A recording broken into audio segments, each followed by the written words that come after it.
بسم اللہ الرحمن الرحیم۔ تمام تعریفیں اللہ کے لیے، درود اور سلام محمد اور آل محمد کے لیے۔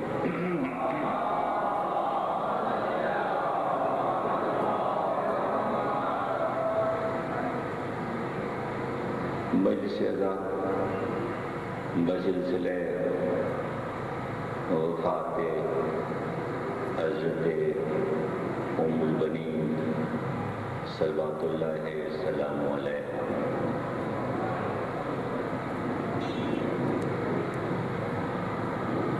آپ کے نام نامی سے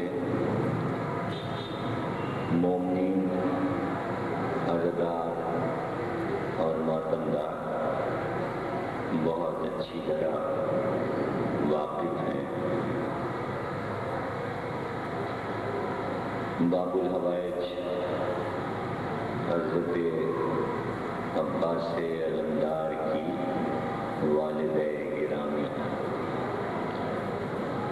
ایک عظیم ہستی کی ماں ہیں اور ایک امام کی زوجہ،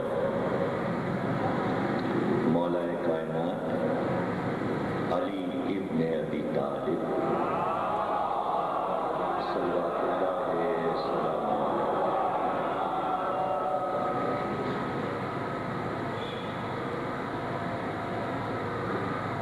ایسی عظیم ہستیوں کی یاد ہم جو مناتے ہیں، اس کا مقصد یہ ہوتا ہے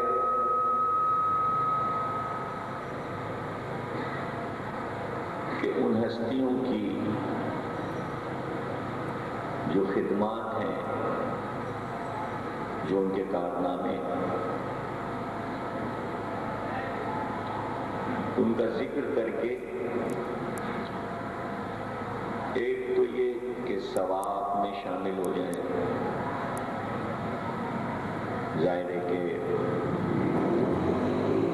اللہ اور رسول اور امام کے تذکرے میں عبادت ہے، تو جب عبادت ہے تو ثواب ہے۔ ایک تو یہ نظریہ کہ زیادہ سے زیادہ ثواب حاصل کیا جائے، مجلس کر کے، مجلس سن کے، مجلس پڑھ کر، اور دوسرا یہ کہ ان کے زندگی کے جو مصائب اور آلام ہیں، ان کی مظلومیت ہے، اس کو سنا کر ایک سبق حاصل کیا جائے۔ یہ کہہ دینا تو آسان ہے کہ قرآن میں اللہ کے احکامات موجود ہیں، آپ اس پہ عمل کر لیجئے، لیکن کون عمل کرتا ہے اور کتنا عمل ہوتا ہے؟ ہاں، عمل اگر مجسم سامنے آ جائے تو آسانی ہو جاتی ہے بات کو سمجھنے میں، اس لیے کہ ضروری نہیں ہے کہ جو پیغام قرآن میں ہو اس کے ساتھ عمل بھی کرنے لگے۔ مثلا قرآن میں ہے کہ ان اللہ مع الصابرین، اللہ صابرین کے ساتھ ہے، صبر کرو، تو ظاہر ہے کہ صبر کرنے کی تلقین جب قرآن نے کی تو اتنی بڑی بات کہہ دی کہ بھئی جو صبر کرتا ہے اللہ اس کا دوست ہو جاتا ہے، اللہ اس کے ساتھ ہو جاتا ہے، اللہ اس کا ساتھ دیتا ہے۔ آیت ہے قرآن میں لوگ عمل کرتے ہیں؟ کوئی بھی عمل نہیں کرتا۔ قرآن مسلمانوں کا ہے تو کتنے مسلمان عمل کرتے ہیں اور صبر کرتے ہیں؟ اگر مسلمان صبر کر رہے ہوتے تو آج دنیا میں فساد کیوں ہوتا؟ ایک دوسرے کو قتل کیوں کر رہے ہوتے؟ ایک دوسرے کو مار کیوں رہے ہوتے؟ ایک دوسرے سے جھگڑا کیوں کر رہے ہوتے؟ اس کے معنی یہ کہ قرآن کی اس آیت پر مسلمانوں کا عمل نہیں ہے۔ کیوں نہیں ہے؟ اس لیے کہ کسی بھی قرآن کے حکم پر عمل کرنا انتہائی مشکل کام ہے۔ مشکل کام اس لیے ہے کہ اپنے نفس کو، اپنی روح کو، اپنے ضمیر کو، اپنے جسم کو قابو میں رکھنا مشکل کام ہے۔ پھر دوسری بات یہ ہے کہ اگر آیت پڑھ بھی لی کہ قرآن میں لکھا ہے صبر کیجئے، اور معنی نہیں معلوم، طریقہ نہیں معلوم کہ صبر کیسے کیا جاتا ہے، تو کیا خاک صبر کرے گا آدمی؟ اس لیے کہ وہ فارمولے بنا دیے ہیں لوگوں نے، شیعہ ہوں یا سنی، سب مسلمان ہیں، انہوں نے اپنے فارمولے بنا لیے ہیں کہ یہاں اس آیت کے یہ معنی ہے اور اس جگہ پہ اس کو استعمال کرنا ہے۔ مثلا خدا نہ کرے کسی غمی میں جنازے میں گئے، کسی کا باپ مر گیا، بیٹے کو گلے لگایا، اور عام سا جملہ ہے جو سب بولتے ہیں، اس کے علاوہ وہاں پہ کچھ بول ہی نہیں سکتے، صبر کیجئے، اللہ کی یہی مرضی تھی، بس یہ ہو گیا آیت کا ترجمہ۔ تو مسلمان کتنا صبر کرتے ہیں؟ صبر کو کہتے ہیں اور صبر کرتے ہیں کہاں پر؟ جنازے پر۔ اجی بھائی صبر کیجئے، اور بار بار کہتے ہیں اگر کوئی بہت زیادہ رو رہا ہے اپنے مرنے والے کو یاد کر کے، بیٹا صبر کرو، بھیا صبر کرو، اجی صبر کیجئے، صبر کیجئے۔ تو آپ قرآن نے کہا صبر کرو، تو سب ایک دوسرے سے کہنے لگے صبر کرو، اور کب کہنے لگے؟ جب کوئی مرتا ہے، کسی کا جنازہ ہوتا ہے، اور اس کے بعد فارغ ہو گئے، انہوں نے کہا آیت سمجھ میں آ گئی، اللہ کا حکم تھا، ہم نے عمل کر دیا۔ چپ کرانے والے نے کہا صبر کرو، رونے والا چپ ہو گیا، اس کو ایک گلاس پانی پلایا، کہ بھئی عمل ہو گیا قرآن پہ۔ ہم نے اس سے کہا صبر کر لو، اس نے صبر کر لیا، اس نے رونا چھوڑ دیا، مردے کو اس نے دفن کیا، سوین کیا، 40واں کیا، انہوں نے کہا بھئی ہم نے مرنے والے کو صبر کر لیا، اور اللہ سب کے ساتھ ہو گیا۔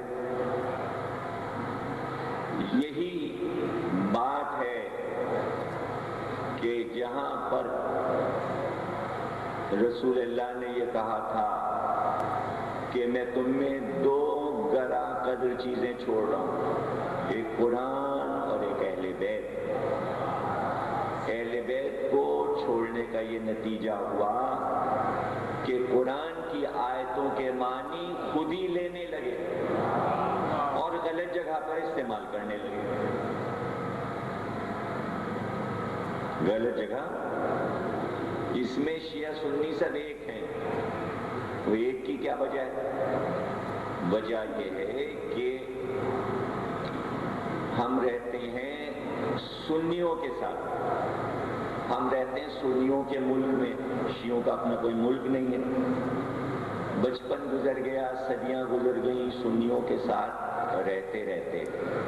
اس کی وجہ یہ ہے کہ بار بار کہا جاتا ہے سب اتحاد سے رہیے، میل ملاپ سے رہیے، تو اس لیے سب ساتھ رہتے ہیں، الگ ہو ہی نہیں سکتے، اس لیے کہ اتحاد سے رہنا ہے۔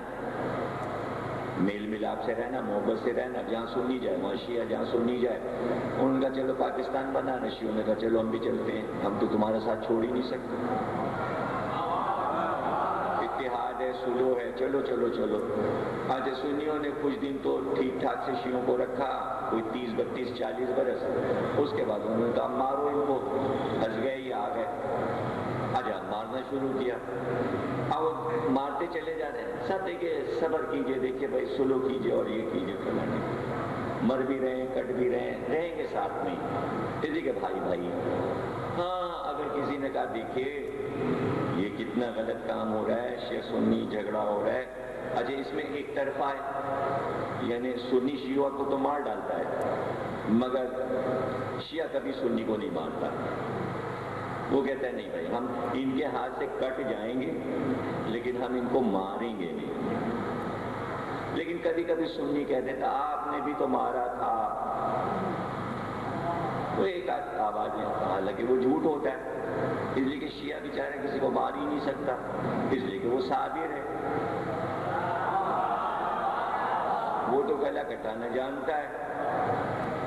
تو جہاں پر مفہوم غلط لیا اس کے نتائج یہ بھگتے کہ اب چونکہ ان کے ساتھ رہ رہے ہیں اس لیے ان کے محاورے، ان کی فکر، ان کی بتائے ہوئے قرآن کے ترجمے وہ سب ہم نے بھی چونکہ بھائی چارہ ہے یہ کہہ رہے ہیں تو ہم بھی کہہ دیں۔ تو اب چونکہ سنی اپنی میتوں میں سب سے کہتے ہیں صبر کرو، رونا نہیں، رونا بدعت ہے، صبر کرو، تو شیعوں نے بھی سن لیا، انہوں نے کہا بھائی جملہ تو کوئی ہے ہی نہیں ہمارے پاس، میت پہ جائیں تو ہم کیا کہیں، ہم نے کوئی جملہ بنایا ہی نہیں، تو وہی کہہ دو جو یہ لوگ کہتے ہیں۔ تو ان کو دیکھ کے شیعہ بھی کہنے لگے جی صبر کیجئے، اجی صبر کیجئے، قرآن میں کہیں یہ نہیں لکھا پورے قرآن میں کہ کوئی اگر مر جائے تو اس کے میت پہ کھڑے ہو کے وہ رسا سے یہ کہو کہ صبر کیجئے۔ یہ قرآن پر جھوٹ بول رہے ہیں شیعہ بھی اور سنی بھی، اس لیے کہ قرآن میں یہ بات لکھی ہی نہیں۔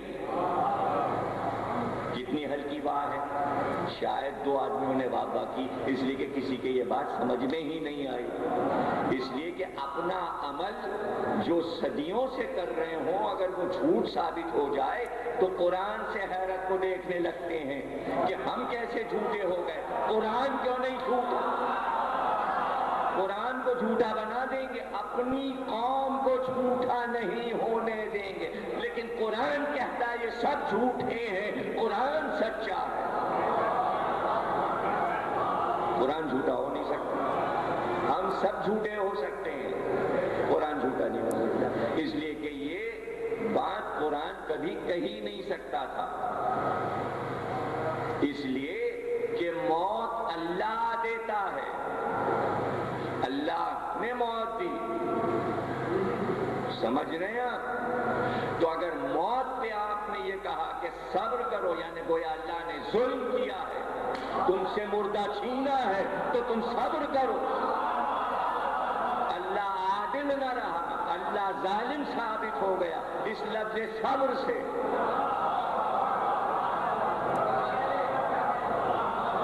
صبر کرو یعنی اللہ نے تمہارے پر ظلم ڈھایا، یہ طوفان بمبئی سے اللہ نے بھیجا اور اللہ نے سارے بورڈ جو تھے اشتہار کے وہ لوگوں پہ گرا دیے، لوگوں کی گاڑیاں دب گئیں، 200 آدمی مر گئے، یہ اللہ نے کیا، اور اگر اللہ نے نہیں کیا تو ان کیوں نے کیا، مطلب کسی پہ الزام دے دینا، صبر کیجئے، صبر کیجئے اور کیا کر سکتے ہیں۔ تو یہ کہا جاتا ہے صاحب کسی نے جھگڑا کیا، آپ کا مکان چھین لیا، آپ کا باپ چھین لیا، آپ کا پلاٹ چھین لیا، جھگڑا ہوا، کورٹ کیس میں چلا گیا، فیصلہ ہوا، جھوٹا فیصلہ ہوا، آپ آئے بیٹھ کے رونے لگے، لوگ آیا جی اب کیا ہو سکتا ہے، اس نے جھوٹ بولا ہے، آپ کا مکان چھین لیا، جی صبر کیجئے، تو ظالم کے مقابلے میں کہا جاتا ہے صبر کیجئے، موت اللہ نے دی ہے، جنازہ جا رہا ہے برسا سے کہنا ہے کہ صبر کیجئے، وہ تو ہے ہی ایسا، وہ تو ہے ہی ایسا لوگوں کو مارتا رہتا ہے، صبر کیجئے۔ یہ تو ہو گئی تمہید۔ تو قرآن کیا کہتا ہے کہ اگر کوئی اپنے کو رو رہا ہے، تو وہاں پر اللہ کیا کہتا ہے؟ اللہ کیا کہتا ہے؟ اللہ کہتا ہے کہ کسی روتے کو رونے سے چپ کرانے کا نام صبر نہیں ہے۔ ہم تو آنسو پوچھتے جاتے ہیں، کہتے ہیں بیٹے آنسو پوچھو، صبر کرو، یعنی نہ رو۔ یہ کس نے پھیلائی؟ یہ بات اس نے پھیلائی جو رونے کو بدعت کہتا ہے۔ شیعوں نے بھی وہی سیکھ لیا اور ہر ایک سے کہنے لگے بیٹا نہ رو، بھیا نہ رو، صبر کرو، آنسو پوچھو۔ کس سے سیکھا؟ وہابی سے۔ یہاں پر شیعہ بھی وہابی ہو گئے۔ اب قرآن کیا کہہ رہا ہے؟ قرآن کہہ رہا ہے کہ یوسف یعقوب سے جدا ہو گئے، اتنا روئے یعقوب کہ آنکھیں بہہ گئیں، دیدے بہہ گئے، ہر وقت رو رہے ہیں، رو رہے ہیں، رو رہے ہیں، رو رہے ہیں۔ اللہ کہہ رہے ہیں میرے بندے یعقوب نے صبر جمیل، میرے بندے نے صبر جمیل کیا، بہت خوبصورت صبر کیا، یعنی مسلسل روتا رہا۔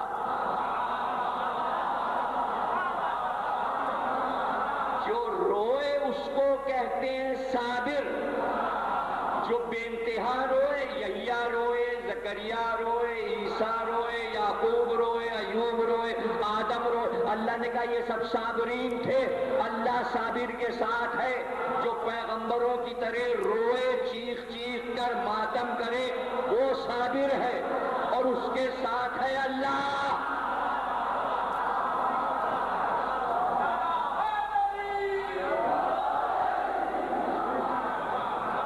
جو زیادہ روئے وہ ہے صابر۔ اب جب تک کہ میں صابر کے اور صبر کے معنی آپ کو نہ سمجھا دوں، ہم تو روتے کو دیکھ کر چپ کرا کے کہتے ہیں صبر کرو، یعنی ہمارے یہاں چپ ہو جانا صبر ہے، قرآن میں روتے رہنا صبر ہے۔ زمین و آسمان کا فرق ہے۔ مسلمان قرآن نہیں سمجھے، وہ کہتے ہیں رو نہ میت پر صبر کرو۔ قرآن کہہ رہا ہے روتے رہو اور صبر کرتے رہو۔ اس کے معنی رونے سے صبر کا تعلق نہیں ہے، صبر کے معنی کچھ اور ہیں۔ جوڑا کیسے؟ رونے اور صبر کو کیوں جوڑا؟ یہ کیا کیا؟ غلط استعمال آیت کا کیا، ائمہ سے ہٹے، اپنی فکر ڈالی، قیاس کیا، تفسیر میں رائے کی، حرام کام ہو گیا۔ جو اپنی رائے سے قرآن کی آیت کو بنا لے وہ حرام ہے۔ راتوں دن مسلمان حرام کام کر رہے ہیں، آیتوں کا ترجمہ اپنے نام سے کر رہے ہیں، کسی امام کا حوالہ نہیں، کوئی پیغمبر کا۔ یہ معنی ہے قرآن میں، یہ لکھا ہے قرآن میں، یہ لکھا ہے قرآن میں، یہ لکھا ہے قرآن، لکھا تو سب ہے، معنی صحیح لے رہے ہو کہ نہیں لے رہے ہو؟ لکھا تو قرآن میں سب ہے، تو قرآن میں لکھا ہوا ہے۔ یہاں پہ کیا مطلب ہے؟ یعقوب رو رہے ہیں، اللہ کہہ رہے ہیں میرے بندے نے صبر کیا، اور صرف صبر نہیں کیا، بہت خوبصورت اچھا والا صبر کیا۔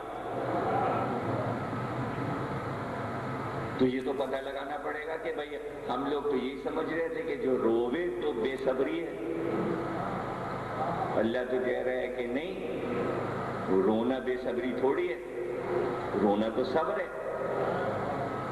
وہ بات پتہ چل جائے، ظاہر ہے کہ وہ بات قرآن میں نہیں لکھی، معصوم بتائے گا، یہ تو ہے ذہانت کی بات، ہر ایک تھوڑی بتا سکتا ہے کہ پھر وہ بات کیا ہے کہ جو یعقوب نے کیا۔ اصل بات کو پتہ چلے کہ یعقوب نے صبر کیسے کیا، کہ اللہ نے کہا صبر، رونے سے اس کا تعلق نہیں۔ تو اب سن لیجئے، آسان ترین بچوں کو جوانوں کو بات سمجھا دوں تاکہ یاد رہ جائے۔ کیا مطلب ہے؟ مطلب یہ ہے کہ جب آسمان سے اللہ کی طرف سے کسی پر کوئی بلا آئے، بلا بھیجنے والا اللہ ہو، سمجھ رہے ہیں آپ؟ کوئی مصیبت آئے، آفت آئے آسمان سے، مثلاً ابھی عام سی بات بتاتے ہیں، بارش ہوئی بہت تیز، کسی کے ولیمے کے ٹینٹ لگے تھے، کسی کا کوئی پروگرام نہیں، صبح سے ٹینٹ لگ گئے تھے، کھانے پک رہے تھے، دیگیں چڑھی تھیں، این شام 4 بجے تو طوفان بارش ہوئی، قناتیں پھٹ گئیں، شامیانے اکھڑ گئے۔ اب سب کی زبان پہ ایک ہی کلمہ تھا، یہ کوئی وقت ہے بارش کا؟ یہ کوئی طریقہ ہے بارش کا؟ ضروری تھا کہ یہ بارش ہو؟ یہ بارش تو آج بالکل غلط ہوئی۔ اسے کہتے ہیں بے صبری، یعنی اللہ کے کاموں پہ اعتراض کرنے کو بے صبری کہتے ہیں۔ دیکھیں کتنی جلدی آپ سمجھ گئے۔ اب اسی بات کو یعقوب پہ اپلائی کر دیجئے۔ اللہ نے یوسف کو یعقوب سے چھڑوا دیا، چھڑوانے والا اللہ تھا۔ بیٹے اور باپ دور دور ہو گئے، چاہتے بہت تھے بیٹے کو، تلاش کرتے پھرے اور بیٹھ کے رونے لگے۔ اتنا چاہتے تھے کہ زبان پہ اگر یہ کلمہ آ جاتا، وہاں پروردگار میرے کو 12 بیٹے تو نے دیے، جس کو میں سب سے زیادہ چاہتا تھا اسے ہم سے جدا کر دیا، یہ کام تو نے غلط کیا۔ جیسے ہی یعقوب یہ کہتے، اللہ کہتا بڑا بے صبرا ہے میرا بندہ، بہت بے صبرا ہے میرا بندہ۔ ابھی ایک پیغمبر کی بے صبری آپ کو سناتا ہوں تاکہ آپ کے سمجھ میں آ جائے کہ اس سے پیغمبر بھی بری نہیں، آپ کیا چیز ہو اور آپ کی حقیقت کیا ہے۔ قرآن کی آیت کو سمجھنا آسان نہیں ہے اور اس پہ عمل کرنا تو بہت دور کی بات ہے۔ کوئی نہیں عمل کرتا، کوئی بھی مسلمان عمل نہیں کر سکتا۔ جھوٹ بولتے ہیں جو لوگ کہتے ہیں ہم آیات پہ عمل کر رہے ہیں اور قرآن پہ عمل کر رہے ہیں، کوئی نہیں عمل کرتا۔ ابھی آپ کے سامنے بات آتی ہے، چونکہ یعقوب نے شکوہ نہیں کیا اللہ سے یوسف کی جدائی کا اور لگے رونے، تو اس لیے اللہ نے کہا یعقوب نے صبر کیا، شکوہ نہیں کیا کہ میرے اوپر یہ بلا کیوں آئی۔ رونے کا تعلق نہیں ہے، صبر کا جوڑا گیا۔ اس لیے جو روئے یعقوب تو اللہ نے اس عمل کو پسند کیا کہ آنسو بہا لیے، لیکن میرا شکوہ نہیں کیا۔ اب یہی لوگوں کو نہیں معلوم کہ کسی کے مرنے پر لوگ روتے کیوں ہیں۔ کسی کا باپ مر گیا، بیٹے رو رہے ہیں، اماں مر گئی، بیٹے رو رہے ہیں، بیٹیاں رو رہے ہیں، ہوتا ہے نا۔ ابھی کھنچ جائے تصویر، ورنہ یہ تو پھر آپ گھسے جا رہے ہیں کیمرے کے ساتھ اندر ان کے حیدر قدل باش کے۔ یہ بڑا مسئلہ ہے نا، آپ سب کیمرے میں گھس گئے۔ بھائی ایک آدھ ان لوگ کے بھی تو لے لو یار، وہ دیکھ رہے تھے کہ علامہ کی کھنچ رہی ہو، ہم لوگ بیٹھے ہوئے 2-3 تصویریں سب کے لے لیں۔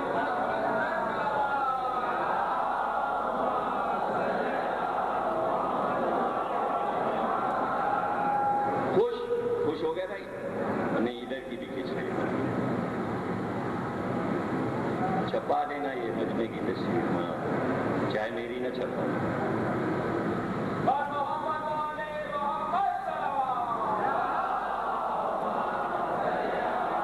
اب یہ کیا ہے دیکھیے، اب یہ اللہ میاں کی طرف سے ہوتا ہے۔ چونکہ میں صبر میں مجلس پڑھ رہا تھا تو میں نے یہ کہا تھا کہ جب تک پریکٹیکل چیز نہ دکھائی دے عمل کرنا مشکل ہے، سمجھے نا۔ تو اللہ میاں نے آپ کے لیے انتظام کرایا کہ ان کو سمجھاؤ کہ بے صبری کیا ہے۔ تو قدل باش کیمرہ لے کے آئے اور آپ نے کیمرے کو دیکھنا شروع کیا، یہ ہے بے صبری۔ بھائی ہم کہتے ہیں یہ چھت گر جائے آپ کے اوپر، مجلس سنتے رہیے، یہ ہے صبر۔ ادھر ادھر نہیں دیکھنا کیا ہو رہا ہے، کہاں پتنگے اڑ رہے ہیں، فلانا ہو رہا ہے، ہوا چل رہی ہے، گرمی ہے، کیا کچھ نہیں، صرف لفظ سننے. ذاکر کا چہرہ دیکھیں. آپ ذرا یہ تو دیکھیے میں کتنا صابر ہوں. مجھے یہاں سے لے کے اور مین روڈ تک نظر آ رہا ہے, ادھر کا بھی نظر آ رہا ہے ادھر کا, لیکن میں آپ کو دیکھے جا رہا ہوں. بڑے خوبصورت ہیں آپ کہ میں آپ کو دیکھ رہا ہوں. بھائی یہ میرا صبر ہے, یہ میرا صبر ہے کہ میں آپ کو دیکھ رہا ہوں اور ادھر ادھر نہیں دیکھ رہا ہوں. تو آپ جواب میں کیا کریں؟ کسی کو نہیں دیکھنا یہاں کون آیا کون گیا کیا ہوا, مجھے دیکھیے. نظر ہٹی بے صبری. سب مل کے درود پڑھو. مجلس کا طریقہ ہمیشہ ذہن میں رکھو.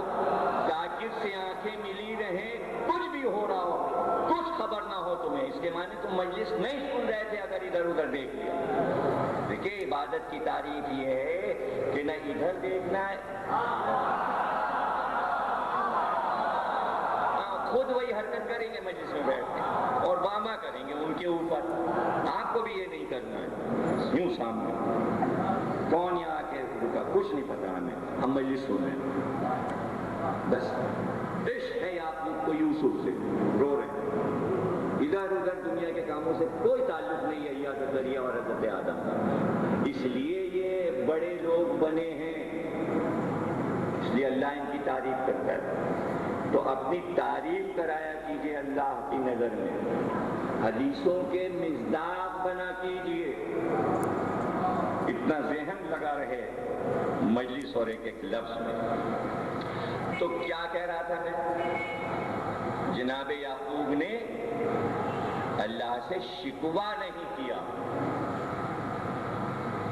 ٹھیک ہے, مرضی پروردگار تھی, ہم آنسو بہا سکتے ہیں, رو سکتے ہیں.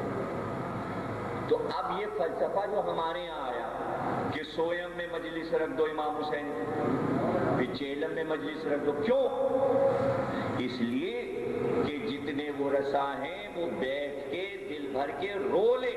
اگر یہ روئیں گے نہیں تو بے صبری کی باتیں کریں گے, پروردگار تو نے ظلم کیا, ابھی یہ عمر نہیں تھی مرنے کی, اور یہ کفر ہو جائے گا.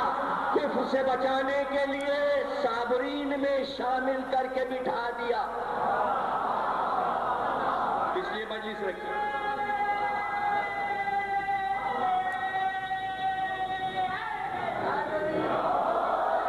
صبر کیا ہے؟ اللہ سے شکوہ نہ کیا جائے. اب آپ میرے مفہوم کو, میری بات کو سمجھ گئے, تو اب پھر ایک چھوٹا سا سورہ آپ کے سامنے پڑھتے ہیں تاکہ بات واضح ہو جائے. بسم اللہ الرحمن الرحیم. وَالْعَصْرِ إِنَّ الْإِنسَانَ لَفِي خُسْرٍ إِلَّا الَّذِينَ آمَنُوا وَعَمِلُوا الصَّالِحَاتِ وَتَوَاصَوْا بِالْحَقِّ وَتَوَاصَوْا بِالصَّبْرِ. صبر پہ سورہ ختم ہو گیا. اللہ کہہ رہا ہے کہ عصر کی قسم, عصر کی قسم, وہ لوگ جو صاحبان ایمان تھے, ہیں میں نہیں تھے, وہ عمل صالح کر رہے تھے, وہ اللہ کے لیے نیک کام کر رہے تھے, عمل کر رہے تھے, اور ایک دوسرے سے کہہ رہے تھے حق پہ جمے رہنا اور صبر کا راستہ نہ چھوڑنا.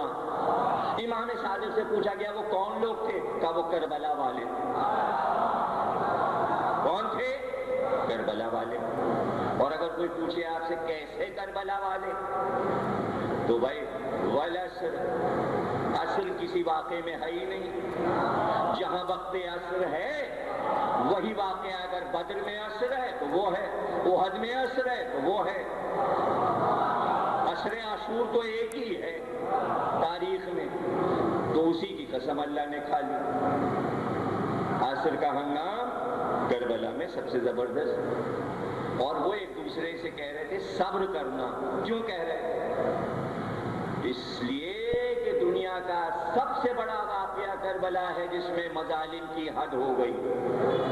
تو اصحاب ایک دوسرے سے کہہ رہے تھے کہ چاہے جتنے تیر پڑے, نیزے پڑے, خنجر پڑے, شکوہ نہیں کرنا حسین سے کہ کہاں صحرا میں آ کے پھنس گئے اور پیاس ہے اور بھوک ہے اور دھوپ ہے.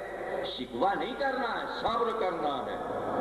یعنی کفر کا کلمہ نہیں منہ سے نکالنا ہے, اسے کہتے صبر. اس لیے اللہ نے کربلا کو سب سے بڑا واقعہ صبر کہا. ایسا صبر دنیا میں ہوا ہی نہیں. یعنی حسین جیسا صبر کوئی نہیں کر سکا. جبکہ آپ کو چانس اگر مل جائے، ابا مر رہے ہوں اور فرشتہ آئے اور کہے کہ بیٹا تمہارے ابا کو مرنے سے بچا لیں، ملک الموت کہے کہ بھئی اللہ نے بڑا اختیار دیا، تم نے بڑی عبادت کی، تم بہت اچھے آدمی ہو، یہ بتاؤ تمہارے ابا کو دوبارہ 70 سال کی اور عمر دے دیں، 80 میں تو مر ہی رہے ہیں، تو خوش ہو کے کہیں گے کہ بھئی میرا خیال تو یہی ہے کہ کہیں گے کہ ہاں بھئی اگر ابا سے محبت ہے کہیں گے ہاں 70 سال اور زندہ کر دے، اور ورنہ اگر بہت مال وال چھوڑ کے جا رہے ہیں ابا تو کہیں گے کاہے کے لیے بھائی جانے دو. تو یہاں پر امتحان ہوگا یا ہاں یا نہیں.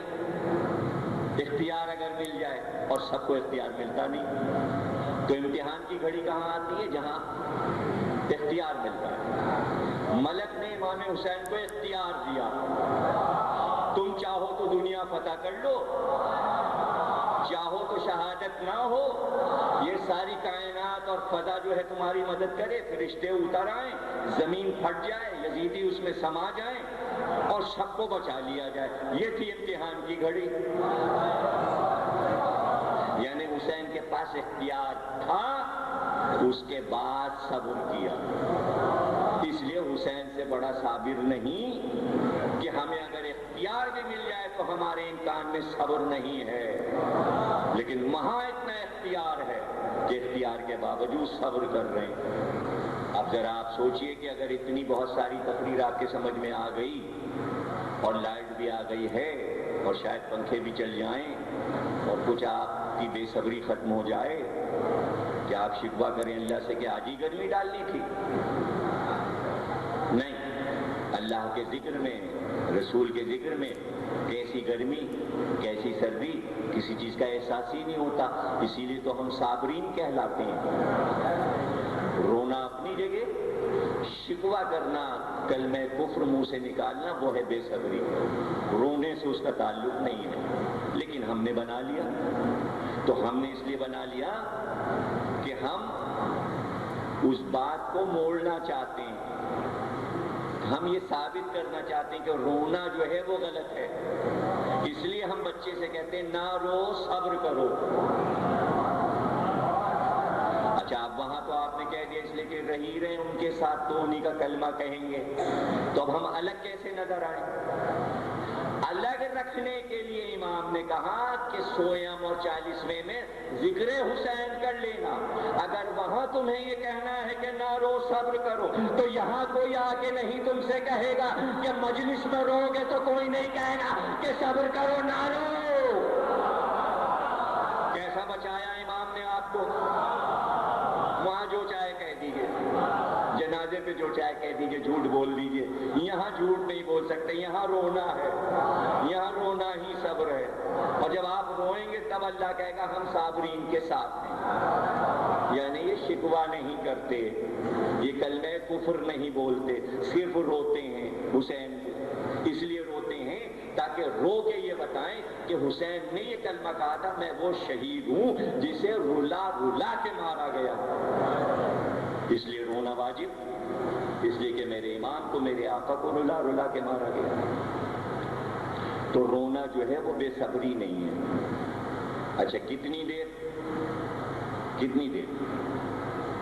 امام حسین کو رونے کا موقع کہاں ملا؟ ایک پورا دن. ایک شہادت ہوئی، ایک کو روئے، پھر دوسری شہادت ہوئی، پھر اس کو رونے لگے. تو اگر ایوریج نکالیں تو ایک شہید پہ امام حسین کتنی دیر روئے؟ ابھی عباس کی شہادت ہوئی، بھائی کو رو رہے تھے کہ لیجئے بیٹا بھی گیا، ابھی بیٹے کو رو رہے تھے تو علی اصغر آ گئے، اور اس کے بعد عصر کے بعد شہادت ہوئی مولا کی، تو کہاں رو پائے؟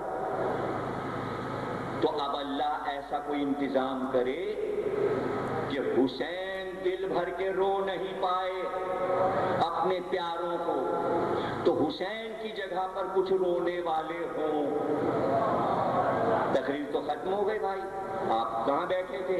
اس لیے کہ جب نتیجہ برآمد ہوتا ہے نا تقریر کا، مصائب تو ابھی بہت دور ہیں ابھی مصائب، لیکن نتیجہ اب برآمد ہو رہا ہے. جو اتنی دیر محنت کی گئی کہ کچھ رونے والے ہوں،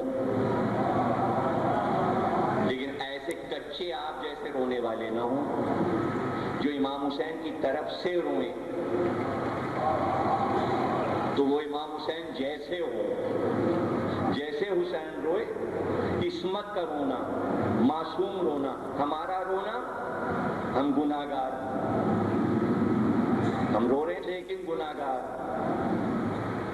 اور وہ جو سید سجاد رو رہے ہیں وہ معصوم ہیں، تو ان کا رونا عصمت کے ساتھ، ان کا رونا عصمت کے ساتھ، تو ایسے رونے والے ہوں جو حسین کے لیے دل بھر کے روئے، تو ایک تو سید سجاد ہو گئے جو 40 سال روئے، ایک حضرت زینب ہو گئی، نہیں کوئی اور بھی ہو، ماں بھی ہو، اس لیے قدرت نے انتظام کیا کہ ام البنین ہو۔ کہاں سے گھما کے آپ کو ہم موضوع پہ لائیں؟ سمجھ گیا؟ آج کس کی مجلس ہے؟ شب شہادت، شب وفات، کل ام البنین کی۔ تو ام البنین نے صبر کی حد کر دی اور اپنے گریہ کو کس سے ملا دیا؟ کربلا والوں سے، جبکہ کربلا نہیں گئی، اپنی آنکھ سے واقع کربلا نہیں دیکھا۔ یہ ہے کمال ام البنین کا، ایسی سفیدہ بچھائی کہ جیسے کربلا کی بیویوں نے بچھائی، اور جب تک زندہ رہی عزائے حسین قائم رکھی۔ تو کیا یہ انتظام کوئی اتفاقیہ تھا؟ نہیں، یہ قدرت کی طرف سے تھا۔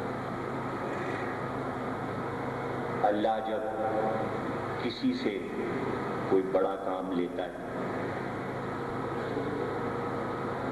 تو اس کے علم میں پہلے سے ہوتا ہے، تو وہ پہلے سے راستے کو پاکیزہ کرتا ہے، راستہ جو بناتا ہے۔ یہ جو مسلمان کہتے ہیں نا کہ پہلے بت پوج رہے تھے، کافر تھے، کلمہ پڑھا، بڑے طاہر ہو گئے، پاک ہو گئے، یہ سب بیکار باتیں۔ جیسے وہ تھے ویسے ان کا کلمہ، جس کی عمر زیادہ گزر جائے باطل پر اور کچھ دن کے لیے وہ مسلمان ہو جائے تو کیا خاک مسلمان ہوا؟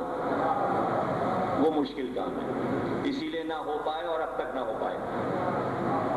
لیکن جہاں طے کر دے اللہ کہ اس کو نبی بنانا ہے، اس کو امام بنانا ہے، تو پہلے سے اس کے لیے آیت تطہیر خلق کرتا ہے۔ تطہیر کی آیت پہلے ہے، لوح پہ لکھ دی، پاکیزی کا اعلان پہلے کر دیا، نور بعد میں آئے۔ یہ ایک الگ موضوع ہے، اس کو سمجھانا ضروری نہیں اس وقت، لیکن صرف اتنی بات سمجھ لیں کہ طہارت اور پاکیزی کے لیے جو راستے بناتا ہے وہ تاریخ میں موجود ہوتے ہیں اور دکھائی دیتے ہیں۔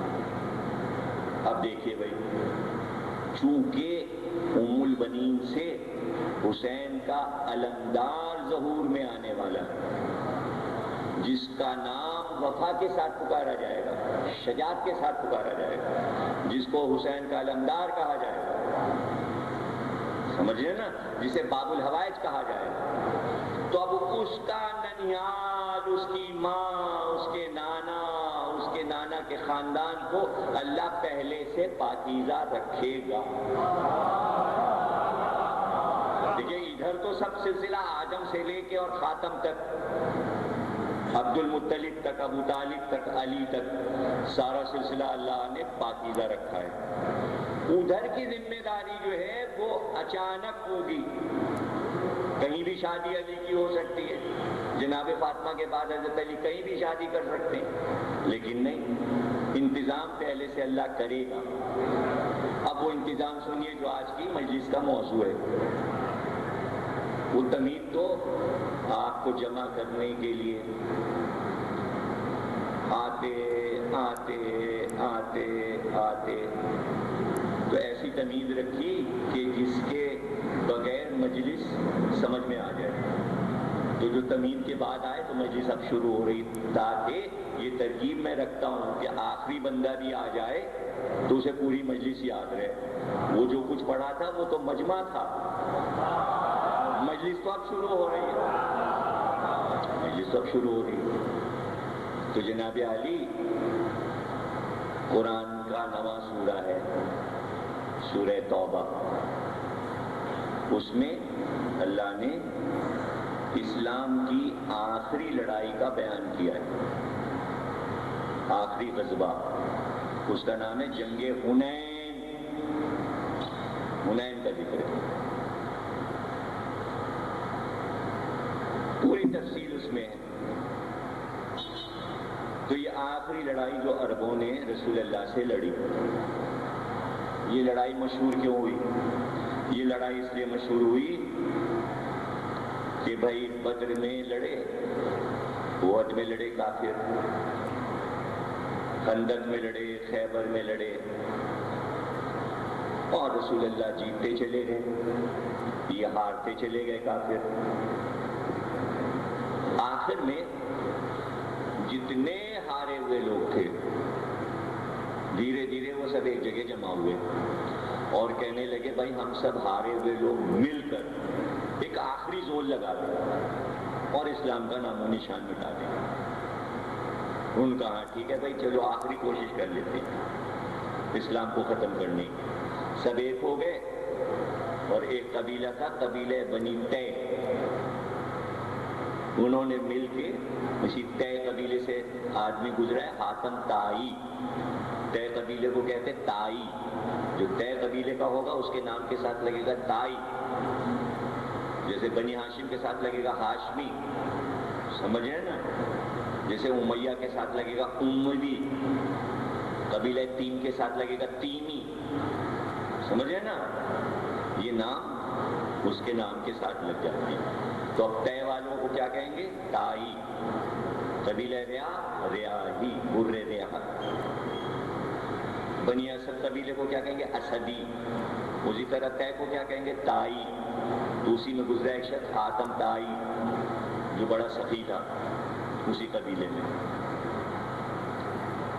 پھر رما بن عدی بن حاتم تائی، حاتم تائی کے بیٹے عدی، عدی کے بیٹے ترما، ترما کون؟ حضرت علی کے صحابی، یعنی اس حاتم تائی کا پوتا مولا علی کا صحابی تھا۔ تو یہ مشہور قبیلہ تھا، سخی قبیلہ مشہور، ظاہر ہے کہ ایک آدمی سخی گزرا تھا تو سبھی کو سخی کہا جاتا۔ انہوں نے 14,000 آدمی جمع کیے، لڑاکو، اور عرب کے ایک ایک قبیلے سے جا کے کہا بھائی آپ ہمارا ساتھ دو، ہم اسلام کا خاتمہ چاہتے ہیں اور محمد کو اور علی کو، دو آدمیوں کو قتل کرنا چاہتے ہیں تاکہ ہمارا پرانا دین بچ جائے اور یہ نیا جو شروع ہوا ہے معاملہ ختم ہو جائے، اور زور لگا دو ہمارے ساتھ۔ سارے قبیلوں نے کہا ہاں بھائی ہم ساتھ دیں گے۔ عرب میں دو قبیلے بڑے تھے، اوس اور خزرج، ان کی شاخیں تھیں، ان کا ہم معاہدہ کرتے ہیں اور ہم ساتھ دیں گے اور سب لوگ چلیں گے۔ انہوں نے کہا دیکھو ایسا نہ کرو کہ بھائی تم گھر پہ عورتوں اور بچوں کو چھوڑ کے جاؤ لڑنے کے لیے محمد سے، تو دل لگا رہے گا کہ وہاں گھر پہ عورتیں ہیں اور بچے ہیں اور جانور ہیں اور اونٹ ہیں اور بھیڑ ہیں اور بکریاں ہیں، تو پھر کیا کریں؟ کہ تمام بچوں کو، عورتوں کو، سامان، مرغی، کبوتر، گائے، بیل، اسو نہیں، مرغیاں پلنگوں پہ لے کے نکلے، پلنگیں سر پہ اٹھا دی، اس پہ مرغیوں کے دربے رکھ لیے، اس میں مرغیاں شور کر رہی تھیں میدان جنگ میں۔ ایسی لڑائی نہیں ہوئی دنیا میں، یہ لکھا ہے ہسٹری میں۔ بیل بھی ساتھ لے لیے، گائے بھی ساتھ لے لیے، بچے بھی ساتھ لے لیے، بیوی بھی ساتھ لے لی، اونٹ بھی ساتھ لے لیے، مال و اسباب کے ساتھ نکلے۔ یہاں اللہ نے پہلے خبر دے دی کہ اتنا مال اس لڑائی میں ملے گا مسلمانوں کو کہ گھر بھر جائیں گے۔ اور جیتی ایک آدمی نے، حضرت علی نے، سب بھاگ گئے اسی لڑائی میں، سارا لشکر مسلمانوں کا بھاگ گیا اور تنا علی نے یہ لڑائی جیتی۔ اور جب مال بٹنے لگا سب واپس آ گئے، خوب ملا سب کو، مال خوب ملا، خوب بٹا، اور بیچارے کافر پکڑے گئے، یہ لڑائی کا انجام ہوا۔ تو جب بڑی لڑائی کوئی ہوتی تھی عرب میں تو ان کے پاس کچھ نجومی ہوتے تھے، نجومی، ان کی عمریں ہوتی تھی 80، 90، 100۔ ان سے بلا کے پوچھتے تھے بھائی یہ لڑائی جو ہم لڑ رہے ہیں یہ ہمارے کو مہنگی پڑے گی یا سستی؟ تو وہ بتا دیتا تھا۔ تو اس زمانے میں ان کے پاس ایک بڈھا تھا، وہ اندھا تھا، اس کی عمر تھی 90 سال۔ اس کو بلا کے لائے اور کہنے لگے بھائی دیکھو ہم لوگ اکٹھا ہوئے ہیں اور محمد سے لڑنے جا رہے ہیں، اب یہ بتاؤ کہ بھائی اکثریت تو ہماری ہے مسلمانوں کے مقابلے میں، تم کیا کہتے ہو؟ اس نے ایک ہی سوال کیا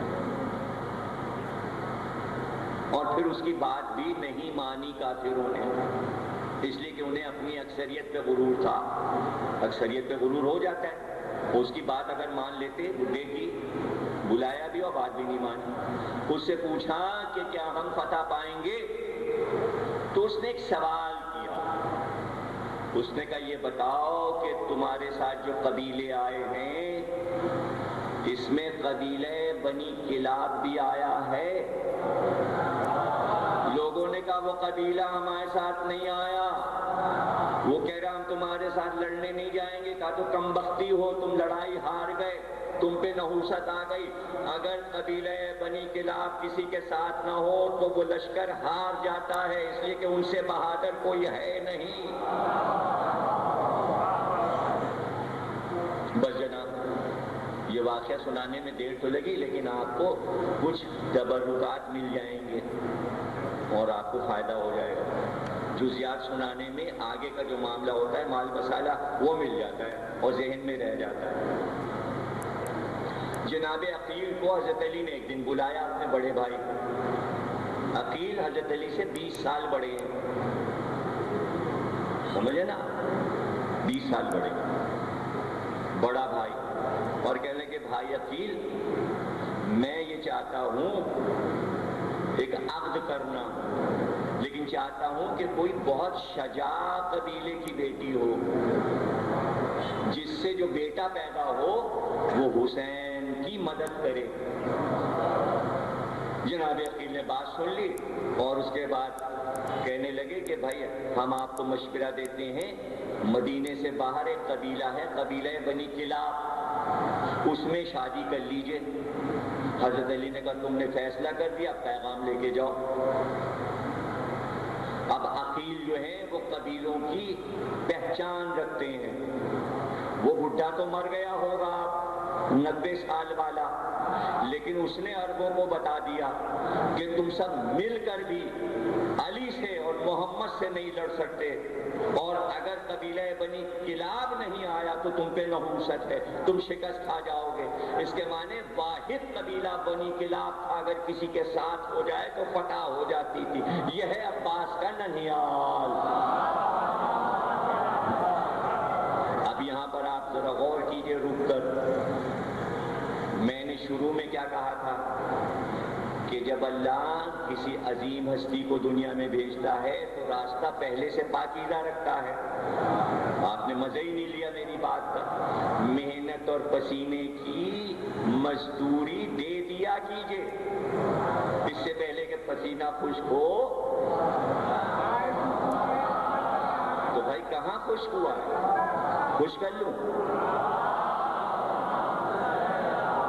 نہ باقا ہے، نہ کچھ ہے، نہ نعرے ہیں، نہ کچھ ہے، نہ ہلے ہیں، نہ جلے ہیں، اجر رسالت دینے کو تیار نہیں ہے، کچھ بھی نہیں ہے۔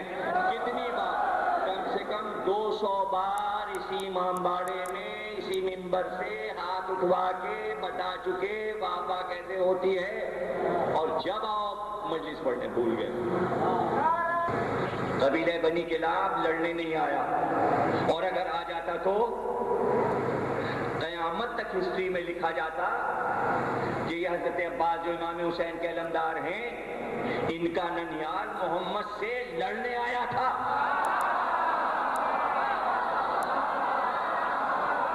اللہ نے عباس کے ننیال کو اتنا پاکیزہ رکھا جیسے حسین کا ننیال تھا محمد کا گھرانہ، تو حسین کا علمدار بھی ایسا ہو کہ جس کے نانا پہ یہ الزام نہ آئے کہ محمد کے مقابل لڑنے آ، علی کے مقابل لڑنے آ۔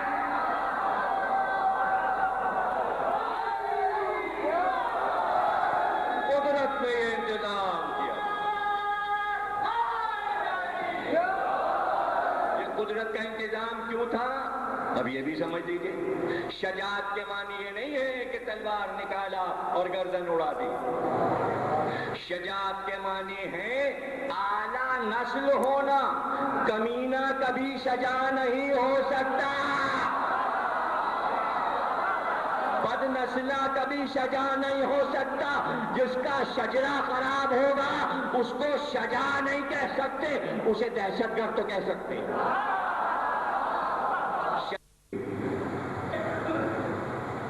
ایک دن کہیں جا رہے تھے، راستے میں ایک باغ میں ٹھہر گئے، نظام ٹھنڈی ہوا چل رہی تھی، نیند آ گئی، درخت کے نیچے لیٹے۔ خواب میں دیکھا کہ آسمان سے ایک پانی کا قطرہ گرا، انہوں نے ہاتھ پھیلا دیا، ہاتھ پھیلایا تو وہ قطرہ جیسے ہی ہتھیلی پہ گرا وہ موتی بن گیا۔ جیسے ہی موتی بنا، ایک شخص گھوڑے پہ سوار آیا، اس نے کہا یہ موتی ہمیں دے دو، جو قیمت مانگو تمہیں دے دیں۔ انہوں نے موتی کو غور سے دیکھا کہ ابھی ابھی تو یہ قطرہ گرا، موتی بنا، اور یہ آدمی آ گیا، اس کے معنی اس میں کوئی راز ہے۔ انہوں نے کہا نہیں، یہ موتی تو ہم تمہیں نہیں دیں گے۔ تو اس نے مسکرا کر کہا کہ تم عقل مند ہو، اگر تم موتی دے دیتے تو ایک نعمت تمہارے ہاتھ سے چلی جاتی۔ کہا تو اس میں نعمت کیا ہے؟ کہا اللہ تمہیں ایک بیٹی عطا کرے گا، وہ بیٹی قیامت تک تمہاری وجہ شہرت بن جائے گی۔ موتی یعنی ام البنین۔ آج کون جانتا تھا حزام کو؟ اب کون جانتا ہے؟ ایسے عرب میں بہت لوگ گزر چکے، لیکن حضرت عباس کے نانا، جب عباس کا ذکر ہوگا، ام البنین کا ذکر ہوگا، تو ان کا نام تھا فاطمہ، بیٹی کا نام رکھا فاطمہ۔ جب بیٹی ہوئی تو فاطمہ بنت حزام، بیٹی کا جب نام لیا جاتا ہے تو ساتھ میں باپ کا نام بھی آتا ہے، ام البنین۔ تو یہ جو عامر تھے اور نانا، یہ اتنی شہرت تھی، اتنی شہرت تھی ان کی، تو جب اسلام کا عروج ہوا تو بڑے بڑے سردار حضور سے ملنے آئے، لیکن یہ اتنی بڑی چیز تھی کہ حضور ان سے ملنے گئے، اور جا کر حضور بیٹھے، انہوں نے بڑی خاطر کی حضور کی، تو حضور نے کہا کہ اب آپ بھی کلمہ پڑھ لیجیے، آپ بھی کلمہ پڑھ لیجیے۔ انہوں نے کہا میں کلمہ پڑھوں گا لیکن میری ایک شرط ہے۔ رسول اللہ نے کہا کیا شرط ہے؟ کہ شرط یہ ہے کہ آپ کی وفات کے بعد اسلام کا حاکم میں بنوں گا، یہ وصیت کر دیجیے۔ اتنی مشکل منزل آ گئی کہ میں کلمہ اس شرط پہ پڑھوں گا کہ آپ کے بعد نیکسٹ میں ہوں گا اسلام کا، اگر میرے اختیار میں ہوتا اپنا نائب بنانا تو میں تمہارے لیے اعلان کر دیتا۔ یہ انتخاب اللہ نے اپنے ہاتھ میں رکھا ہے، لیکن عامر نے کہہ دیا لا الہ الا اللہ۔ جب شرط پوری نہیں ہوئی تو کلمہ کیسے پڑھ لیا؟ پتہ چلا نبی کے منہ سے عامر یہ کہلوانا چاہتے تھے کہ جو میرا پرنواسا ہوگا اس کا باپ اللہ کی طرف سے من کنت مولا ہو وہذا علی المولا۔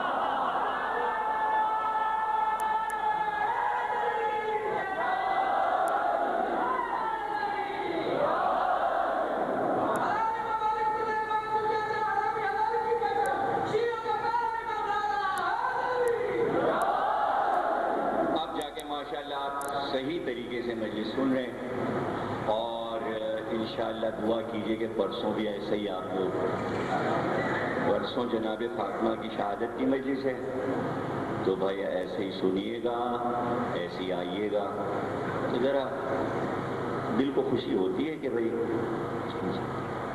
مجلسیں پڑھنے تو ہر محلے میں جاتے ہیں، تو یہ تو محلے والوں کا کام ہے کہ دل جیت لیں، ہے نا؟ تو آج عباس کی ماں، پرسوں حسین کی ماں کی تعزیت ہو، جناب عقیل گئے، وہاں شہرت ہو گئی کہ جناب ابو طالب کے صاحبزادے تشریف لائے ہیں، اور حزام جو سردار تھا قبیلہ بنی کلاب کا، وہ آ کے قدموں پہ گر گیا۔ اس نے کہا آپ نے کیسے زحمت فرمائی؟ کہا کہ ہم اپنے بھائی علی کا رشتہ لے کر آئے ہیں تمہاری بیٹی کے لیے۔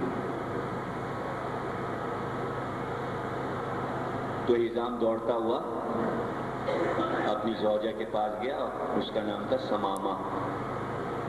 سمامہ ایک پھول کا نام ہے عربی میں، اور اس سے جا کے کہا کہ کچھ تو نے سنا؟ خلیفہ وقت، امام وقت کا رشتہ تیری بیٹی کے لیے آیا۔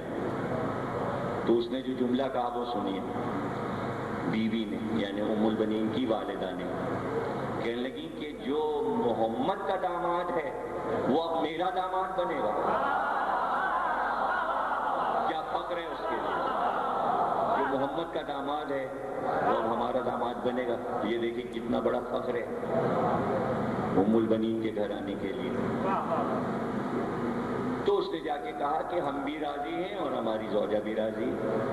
جناب عقیل نے کہا نہیں، رسول کے گھرانے میں بحکم الہی یہ طریقہ ہے کہ جب رشتہ دیتے ہیں تو بیٹی سے بھی پوچھتے ہیں، بغیر بیٹی کے مرضی کے شادی نہیں ہوتی، تو بیٹی سے جا کر پوچھ۔ تو جتنے بھی محلے کے افراد تھے سب کی بیٹیوں کو بلایا گیا اور ان سے کہا گیا کہ تم جاؤ اور میری بیٹی کے پاس جا کر اس سے کہو، یعنی اس کی سہیلیاں جا کر کہیں کہ بھئی تیرا رشتہ، علی کا رشتہ آیا ہے شادی کے لیے، تجھے منظور ہے؟ اب سنیے، سب گئے، ان کا بھی تیرا رشتہ آیا ہے امام وقت حسن اور حسین کے پدر گرامی، رسول اللہ کے داماد، فاطمہ زہرا کے شوہر، ان کا رشتہ ہے، تجھے منظور ہے؟ تو اس نے سر جھکا لیا، خاموش، اور اس کے بعد کہا کہ میرے والد سے اور میری والدہ سے جا کر یہ کہہ دو کہ رشتہ آ جایا ہے، جو رات گزری اس رات کو میں نے خواب دیکھا ہے، وہ خواب جا کر بیان کر دو میرے والد اور والدہ سے۔ میں نے رات کو خواب دیکھا کہ میرے حجرے میں ایک بی بی آئیں اور انہوں نے اپنے ہاتھ سے مجھے دلہن بنایا، اور جب دلہن بنا چکی تو کہنے لگی مبارک ہو تو میرے بیٹے عباس کی ماں بن گئی۔ میں نے ان سے پوچھا آپ کا نام کیا ہے؟ انہوں نے کہا میرا نام فاطمہ زہرا ہے۔ جب یہ خواب بیان کیا گیا تو جناب عقیل رونے لگے، جا کے علی سے بیان کیا۔ چند دنوں کے بعد مولا علی آئے، عقد ہوا، بیاہ کر لے گئے۔ ان کا ایک نام حمیدہ بھی ہے، ایک نام فاطمہ ہے، ایک حمیدہ نام ہے۔ ام البنین کا لقب علی کے گھر میں آ کر ملا، پہلے سے ام البنین نہیں ہے۔ اور یہ تو تقریر ہے، بہرحال آپ نے اتنی دیر سماعت فرمائی، آپ کا شکریہ، لیکن اگر آپ تفصیل چاہتے ہیں تو دیکھیے اتفاق سے میں ایک کتاب لیتا آیا تھا کہ میں آپ کو دکھا بھی دوں، یہ پچھلے سال محرم پہ۔ اب آپ دیکھیے کہ ام البنین پر، حضرت عباس کی والدہ پر تقریباً 510 صفحے پوری سوانح حیات کی یہ کتاب پہلی بار اتنی موٹی حضرت عباس کی والدہ پہ لکھی گئی۔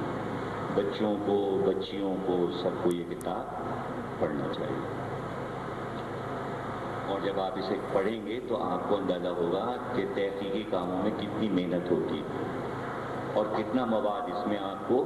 سب سے بڑی چیز یہ ملے گی کہ آخری چیپٹر میں نے آپ کو اس کتاب کے لیے تحفہ یہ دیا ہے کہ جس کی مراد نہ آ رہی پریشان. تو اس میں نے بتایا کہ جن لوگوں نے ام البنین کی منت مانی دسترخوان کی، فوراً ان کی مراد آ گئی.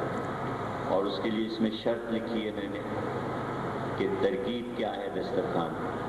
اور جب آپ دسترخوان کریں تو یہ زیارت ام البنین. یہ کہیں آپ کو اس کتاب کے علاوہ نہیں ملے گی. یہ میں کربلا معلیٰ سے جب زیارت کرنے گیا تھا تو حضرت عباس کے روضے کے سامنے سے ملی مجھے، اور یہ میں لے کے آیا تھا آج سے سن 90 میں. اور جب یہ کتاب چھپی تو پھر میں ترجمے کے، یہ عربی ہے اور اس کا اردو ترجمہ بھی ہے. یہ زیارت آپ امام حسین کی زیارت کے ساتھ ہر شب جمعہ پڑھا تھا، اس لیے کہ ام البنین بھی باب الحوائج ہے. اس میں نے لکھا ہے کہ ایران اور عراق کے علماء حضرت ام البنین کو بھی باب الحوائج، یعنی وہ دروازہ جہاں مراد فوراً آ جاتی ہے، دعا قبول ہو جاتی ہے.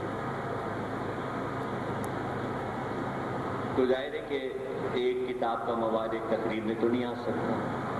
تو یہ تو آپ نے خاص خاص باتیں جو میں بیان کر سکتا تھا وہ میں نے آپ کو سنا دی. تو حمیدہ بی بی ایک نام میں نے اس میں ان کا دیا ہے. بیاہ کر علی کے گھر آئی. جب دروازے پہ اتری تو اس گھر کی چوکھٹ کو بوسہ دیا، منہ سے چوما. لوگوں نے پوچھا کہ بھئی نئی دلہن کہیں اس طرح اتر کے اور گھر کی چوکھٹ کو چومتی ہے؟ انہوں نے کہا نہیں، یہ عام گھر نہیں ہے، یہ فاطمہ زہرا کا گھر ہے. یہ ڈیوڑی فاطمہ زہرا کی ڈیوڑی ہے، یہاں تو جبریل امی آئے ہیں، یہ در قابل احترام ہے. پھر گھر میں آئیں اور جہاں امام حسن علیہ السلام، امام حسین علیہ السلام، حضرت زینب، حضرت ام کلثوم دونوں شہزادیاں بیٹھی تھیں، وہاں گئیں. دونوں ہاتھوں کو جوڑا اور جوڑ کر کہا کہ میرے شہزادوں، میری شہزادیوں، میں ماں بن کر نہیں آئی ہوں، میں اس گھر میں کنیز بن کر آئی ہوں. میں تو آپ لوگوں کی خدمت کروں. جو کہا تھا اسی طرح ہمیشہ خدمت گزار رہی اور اپنے آپ کو، حالانکہ امام حسن اور امام حسین ہمیشہ ماں کہہ کے پکارتے تھے، لیکن یہ اپنے آپ کو کہتی تھی کہ یہ شہزادے ہیں اور میں کنیز ہوں. ایک دن خواب دیکھا شادی کے بعد. صبح کو اٹھی تو مولا علی سے خواب بیان کیا اور کہا مولا میں نے رات خواب دیکھا کہ میں صحن میں بیٹھی ہوں گھر کے اور 14ویں کا چاند پورا ہے. میں نے دیکھا وہ پورا چاند اترا اور میری گود میں آ گیا. پھر میں نے دیکھا 3 ستارے اترے اور وہ میری گود میں آ گئے. تو مولا علی مسکرائے اور کہا بہت جلد اللہ تمہیں 4 بیٹے عطا کرے گا. بڑا بیٹا جو ہوگا وہ مثل چاند کی طرح خوبصورت ہوگا. 1 سال نہ گزرا تھا کہ بیٹا ہوا. مولا علی کو خبر ہوئی، بلایا گیا، تشریف لائے، بچے کو گود میں لیا، کہا اس کا چہرہ تو چاند جیسا ہے. اور اس کے بعد مولا علی نے کہا کہ میرے بیٹے حسین کو بلاؤ. تو جب حضرت عباس پیدا ہوئے تو امام حسین 25 برس کے تھے. بڑا بھائی چھوٹے بھائی سے 25 برس بڑا ہے. امام حسین جب آئے تو بچے کو حضرت علی نے امام حسین کی گود میں دے دیا. جب امام حسین کی گود میں بچہ آیا تو مولا علی نے کہا کہ حسین کچھ نام رکھا تم نے اس بچے کا؟ تو امام حسین نے غور سے چہرے کو دیکھا اور کہا کہ بابا یہ تو بفرا ہوا شیر معلوم ہوتا ہے. عربی میں بفرے ہوئے شیر کو کہتے ہیں عباس. امام حسین نے کہا بابا میں آج سے ان کو عباس کہوں گا. علی نے نے کہا اب یہی ان کا نام ہو گیا، ہم بھی انہیں عباس کہہ کر پکاریں گے۔ اب اس دن سے امام حسین کو اتنی محبت بچے سے ہوئی کہ راتوں کو اپنے سینے پہ سلاتے تھے، جیسے باپ بیٹے کو سلاتے ہیں۔ امام حسین کے جسم کی خوشبو پا کر عباس بڑے ہوئے۔ جب 4 سال کے ہو گئے تو امام حسین کے پیچھے پیچھے چلنے لگے۔ جب امام حسین وضو کریں تو یہ بچہ بھی وضو کرے، جب امام حسین نماز پڑھیں تو پیچھے کھڑے ہو کے نماز پڑھیں۔ جب 7 سال کے ہو گئے تو گھر سے باہر امام حسین آ کر بیٹھیں، لوگ ملاقات کرنے کے لیے آئیں تو حضرت عباس ہاتھ باندھ کے امام حسین کے پہلو میں کھڑے ہو جائیں، اور لوگوں کو یہ معلوم ہے کہ جب تک اس بچے سے نہیں پوچھ لیں گے حسین کے قریب نہیں جا سکتے۔ تو لوگ آ کے بچے کے آگے ہاتھ جوڑ کر کہتے تھے اپنے بھائی سے گفتگو کروا دیجئے۔ تو وہ بچہ پہلے بھائی سے جا کے اجازت لیتا تھا، کہتا تھا آقا فلاں شخص آپ سے بات کرنا چاہتا ہے۔ امام حسین کہتے تھے جاؤ عباس اسے بلا لاؤ۔ 7 سال کی عمر، اور جب 9 سال کے ہوئے عباس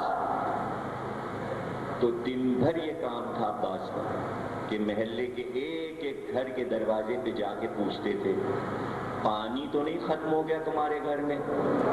اگر کسی گھر سے آواز آتی عباس آج ہمارے گھر میں پانی نہیں ہے، فوراً بھاگے ہوئے جاتے، مشک بھر کے لاتے کنویں سے اور کہتے یہ لو پانی، پردے کے پاس لا کے دروازے پہ مشک رکھ دیتے، اور کسی کو مدینے میں عباس پیاسا نہیں رہنے دیتے۔ لوگ دعائیں دیتے تھے، عورتیں چادر اٹھا اٹھا کے دعا دیتی تھی، کہتی تھی یہ بچہ ہمارے بچوں کو کبھی پیاسا نہیں رہنے دیتا، ہر گھر میں پانی پہنچا دیتا ہے، یہ بچہ ہمارے گھر میں ہمیشہ پانی کا انتظام کر دیتا ہے۔ اور جب عباس 16 سال کے ہو گئے تو عباس نے 16ویں برس اپنے 20 دوست بنائے اپنے جیسے مدینے، اور ان 20 دوستوں کو ٹریننگ دی، مشق کروائی، تلوار چلانا، سپر اٹھانا، گھوڑے پہ بیٹھنا۔ اور جب خوب ان کی مشق عباس نے کر لی، عباس نے تو حضرت علی سے تلوار چلانا سیکھی تھی، تو وہ تو خوش قسمت تھے لوگ جنہوں نے عباس سے سیکھا۔ اور اس کے بعد عباس نے 20 آدمیوں سے قسم لی، اور قسم یہ لی کہ مر جانا، سر کٹ جائے لیکن کبھی حسین کو تنہا نہ چھوڑنا۔ تو جب حضرت عباس دیکھتے کہ امام حسین باہر نکلے اور کہیں جا رہے ہیں تو عباس کے یہ 20 دوست امام حسین کے گارڈ بن کر 10 ادھر اور 10 ادھر، اور عباس آگے چلتے، اور سب کی تلواریں کھلی ہوتی، لوگ دبدبے اور روب سے تھرا جاتے جب عباس کے 20 ساتھی آتے، پورا دستہ ہوتا تھا جو ساتھ چلتا تھا، حضرت عباس حفاظت کرتے تھے۔ اور جب جنگ صفین چھڑی تو ابھی میدان جنگ میں تو کسی نے عباس کو دیکھا نہیں تھا، تو 16ویں برس حضرت علی نے اپنا لباس عباس کو پہنا کے میدان جنگ میں بھیج دیا، چہرے پہ نقاب ڈال دی اور کہا جاؤ لڑو۔ جب عباس نے قتل عام مچا دیا تو معاویہ کا لشکر چیخنے لگا کہ نہیں یہ علی ہیں، تو پھر علی خود میدان میں آئے، چہرے سے عبا کا ٹکڑا ہٹایا اور کہا یہ علی نہیں، علی تو میں ہوں، اور اس کے بعد انگلی سے اشارہ کر کے کہا ھذا قمر بنی ہاشم، یہ ہم ہاشمیوں کا چاند ہے، اس کا نام عباس۔ اس دن سے لوگ عباس سے اتنا ڈرنے لگے کہ ایسی جنگ نہیں دیکھی تھی عربوں نے جو حضرت عباس نے صفین کے میدان میں۔ اور اس کے بعد 40 ہجری میں حضرت علی کی شہادت ہو گئی، امام حسن کے دور میں حضرت عباس کی شادی ہوئی، بیاہ ہوا، عباس بڑے ہو گئے۔ جب کربلا کا واقعہ ہوا تو عباس 32 برس کے تھے، 32 برس کے تھے، اور عالم یہ تھا امام حسین کا کہ اٹھتے بیٹھتے کوئی کام ہو بس پکارتے تھے عباس۔ کسی نے آ کے کچھ کہا، یہ ضرورت ہے. فوراً کہتے عباس، بس جیسے ہی عباس کہا گویا اس کا کام ہو جائے گا. حد یہ ہے کہ امام حسن کو جب بہت پریشان کیا گیا تو امام حسن فرماتے تھے کہ میری پریشانیاں دور ہو جاتی ہیں، جاؤ ذرا عباس کو میرے بھائی کو بلا لاؤ. اور جب حضرت عباس آ جاتے تو امام حسن اپنے سامنے بٹھا لیتے اور کہتے عباس تم آ گئے، اور مسکرانے لگتے اور کہتے عباس تم میرے پاس آ کے بیٹھ جاتے ہو، میں ساری پریشانیاں سارے مظالم زمانے کے بھول جاتا ہوں. یعنی حسن اور حسین دونوں حضرت عباس کو اتنا چاہتے تھے. لیکن عباس میں یہ وفا، یہ شجاعت، یہ کس کی عطا کرتا ہے؟ یہ ماں کی ٹریننگ تھی، یہ ماں کی گود کا اثر تھا. اس لیے ام البنین کا ذکر ضروری ہے کہ عباس جیسا بیٹا پال کے دیا. عباس نہیں، عباس کے بعد پھر دوسرا بیٹا ہوا عبداللہ، اس کا نام رکھا گیا. پھر بیٹا ہوا جعفر، اس کا نام رکھا گیا. پھر بیٹا ہوا عمران، اس کا نام رکھا گیا. اب عباس 4 بھائی. تو عرب کا قاعدہ یہ تھا جس عورت کے 4 بیٹے ہوتے تھے اس کو ام البنین کہتے تھے. بنین عربی میں کہتے ہیں بیٹوں کو، جمع ہے. جس کے 4 بیٹے ہوں اسے کہتے تھے بنین، یعنی 4 بیٹوں کی ماں. تو فخر کرتی تھی ام البنین کہ میرے 4 جوان بیٹے شجاع بھی ہیں، خوبصورت بھی ہیں. تو فخر کرتی تھی. جب کوئی پکارتا تھا ام البنین تو خوش ہوتی تھی، ہاں مجھے اسی نام سے پکارا کرو، اس لیے کہ میرے بیٹے جو ہیں وہ سلامت رہیں. تم لوگ مجھے بیٹوں کی ماں کہہ کر پکارتے ہو. لو تقریر ختم ہو گئی، آخری جملہ ہے اور اس کے بعد ماتم ہے. اور ظاہر ہے کہ جو پڑھ دیا یہی سارے مصائب تھے. جناب علی ام البنین کا کیا کہنا، ایسی بی بی زمانے میں کہاں پیدا ہوگی.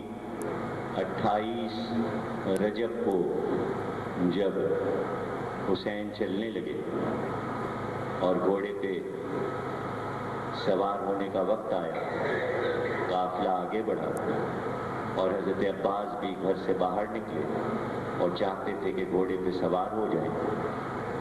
تو گھر کا دروازے کا پردہ ہٹا، عصمت سرا کا. ایک کنیز آئی اور اس نے آواز دی شہزادے آپ کی مادر گرامی آپ کو بلا رہی. حضرت عباس واپس آئے، دیکھا تو ایک دروازے کے پاس ام البنین کھڑی ہیں لیکن سر کے بال کھلے اور آنکھ سے آنسو بہہ رہے. اور قریب بلایا عباس کو. عباس نے اپنا سر ماں کے قدموں پہ جھکا دیا اور کہا حکم کیجئے مادر گرامی آپ نے عباس کو کیوں بلایا؟ کہا اس لیے بلایا ہے کہ تیرے ساتھ حسین نہیں جا رہا، زہرا کی روح تیرے ساتھ جا رہی ہے. یہ زہرا بی بی کی امانت ہے. اے عباس میں حسین کو تجھ سے واپس لوں گی. عباس حسین کو لے کر تو جا رہا ہے.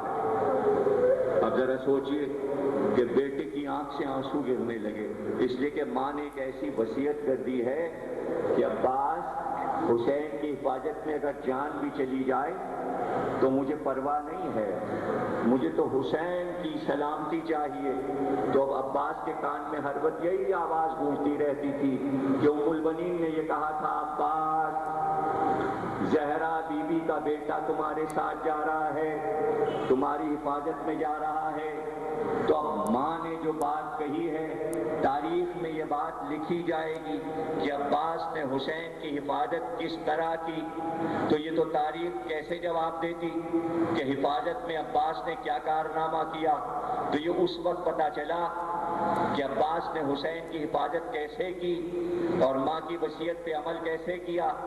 جب حسین نے عباس کو دیکھا، عباس نے حسین کو دیکھا اور کہا آقا میدان جنگ کی اجازت دے دیجئے. تو امام حسین نے کہا عباس ہم تم کو میدان جنگ میں نہیں جانے دیں گے. یہ کیسے ہو سکتا ہے کہ میں نے تمہیں گود میں پالا ہو اور اپنے سامنے تمہیں مرنے کے لیے جانے دوں. عباس اگر بہت لڑنے کو دل چاہ رہا ہے تو ایسا کرتے ہیں ہم اور تم دونوں ساتھ چلتے ہیں، ایک طرف تم حملہ کرو لشکر پہ، ایک طرف میں حملہ کروں۔ تو عباس رونے لگے اور ہاتھ جوڑ کر کہنے لگے آقا یہ نہیں ہو سکتا، ایسا نہیں ہو سکتا، آپ میرے سامنے لڑ نہیں سکتے۔ کہا کیوں؟ میں تمہارے ساتھ نہیں جا سکتا۔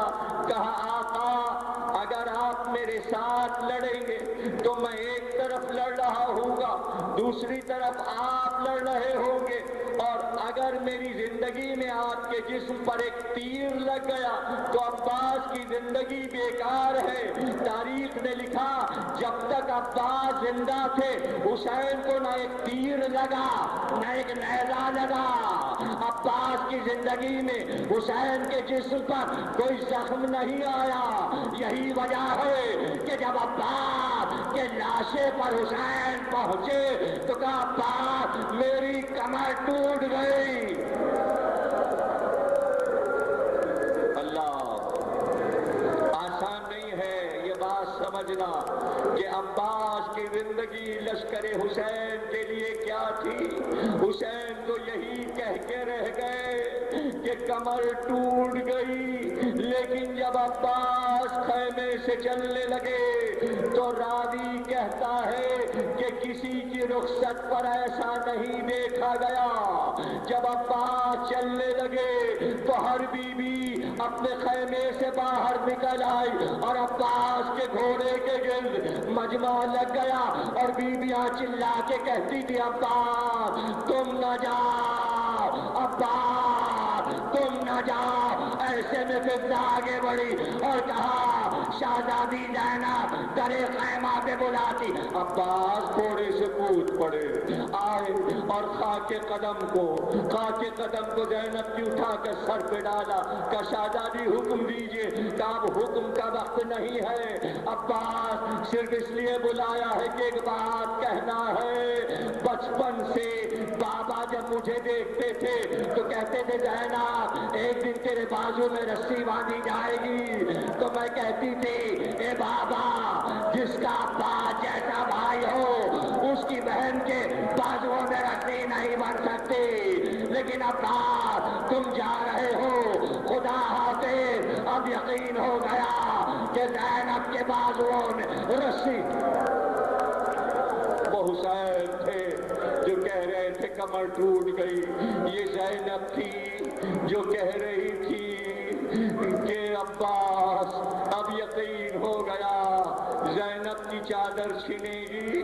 لیکن یہ بتاؤ چھوٹے بچوں کا بھی تو کوئی وعدہ ہے، اس لیے کہ حسین کے لشکر کے بچے بھوکے ہو تو پکارے عباس، پیاسے ہو تو پکارے عباس۔ اور سکینہ کی تو عادت تھی ذرا سی کوئی مصیبت آئی پکارتی تھی امو اے چچا عباس سکینہ کی مدد کیجئے۔ اب بتاؤ جب خیمے جلے منہ پہ تماچے پڑے تو اب بچے کسے پکارتے؟ چاروں طرف سے ایک ہی آواز بچوں کی، چچا عباس آپ کہاں ہے؟ خیمے جل رہے، چچا عباس آپ کہاں ہے؟ سلامت رہو، گریہ کیا تم نے، حق ہے عباس کے رونے کا حق ہے، اس لیے کہ عباس کی وفا، عباس کا پرچم جب تمہیں نظر آتا ہے اور جب تم علم کو بوسہ دیتے ہو تو کیا دل نہیں چاہتا کہ اس علم سے لپٹ کے روئے؟ اس لیے کہ عباس نے حسین کے بچوں پر سے اپنی جان فدا کر دی۔ لیکن ظاہر ہے کہ فرمائش ہے کہ ماتمدار جو باہر سے آئے ہیں، سندھ سے آئے ہیں، وہ مصائب آپ کے سننا چاہتے ہیں۔ کچھ دیر مصائب پڑھیے گا پھر ماتم ہوگا۔ تو ظاہر ہے کہ مجلس میں نے شروع کی تھی، آپ سمجھ گئے ہوں گے کہ مجلس ابھی ختم نہیں ہو سکتی جب تک ام البنین کا حال نہ ہو جائے، لیکن زیادہ دیر کی رحمت نہیں ہے۔ امید ہے کہ آپ ہمارا بھی ساتھ دیں گے اور ماتمداروں کا بھی ساتھ دیں گے، دل بھر کے ماتم کریں گے، سب کے ساتھ عرصہ دیں۔ دیکھیے کتنا بڑا دل ہے کہ جنہوں نے ام البنین کی مجلس رکھی، اس کاروبار دنیا میں کس کو یاد رہتا ہے، لیکن جس نے عباس علمدار کی ماں کو یاد رکھا اور آپ اس مجلس میں آئیں تو کیا آپ سمجھتے ہیں کہ عباس کی ماں آپ کو بھول جائیں گی؟ جب آپ فرش عزا پہ بیٹھ گئے ام البنین کا ذکر سننے کے لیے تو محشر کے دن کیا بی بی عباس کی مادر آپ کے چہروں کو بھول جائیں گی، آپ کی آوازوں کو، آنسوؤں کو بھول جائیں گی؟ تو ظاہر ہے کہ ہمارا سارا نذرانہ محبتوں کا نذرانہ ہے، اور عباس سے بڑھ کے دنیا میں محبت اپنے امام، اپنے آقا اور اللہ سے کس نے کی، نبی سے کس نے کی، جو عباس نے، اور پھر عباس کی مادر۔ تو اب آپ کو یاد آیا، ماں نے کہا تھا عباس فدا ہو جانا لیکن حسین کو بچا لینا۔ سنو کیسے عباس نے خدمت کی، اس کا اندازہ تمہیں خود تو نہیں ہو سکتا، لیکن امام اگر فرمائیں تو تمہیں اندازہ ہو جائے گا۔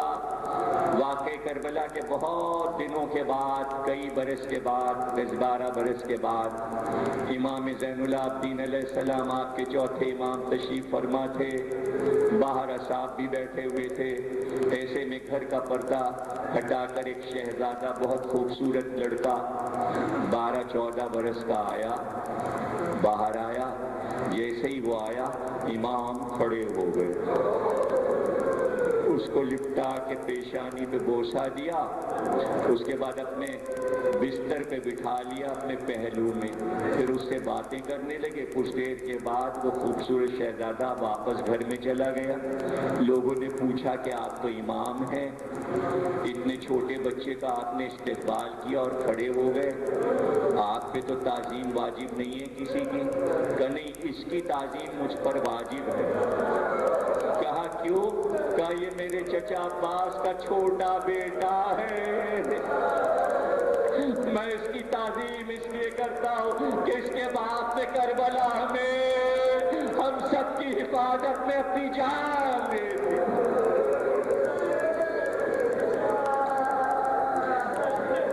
جزاک اللہ، جزاک اللہ۔ اب جب امام خراج عقیدت پیش کریں حضرت عباس کو، تب آپ سوچئے کیا کارنامہ کیا ہوگا عباس کہ چوتھے امام خراج عقیدت پیش کر رہے ہیں، کیا کارنامہ ہے وہ سن لیجئے کہ جب بچوں کے لاشیں آئے، مسلم کے بچوں کے لاشیں آئے، اون و محمد کے لاشیں آئے، تو حضرت عباس کا بیٹا جو اس وقت 9 سال کا تھا، محمد اس کا نام، کربلا 7 آیا، اس کا پورا واقعہ میں نے اس کتاب میں لکھا، آپ اس میں پڑھیں کتاب میں۔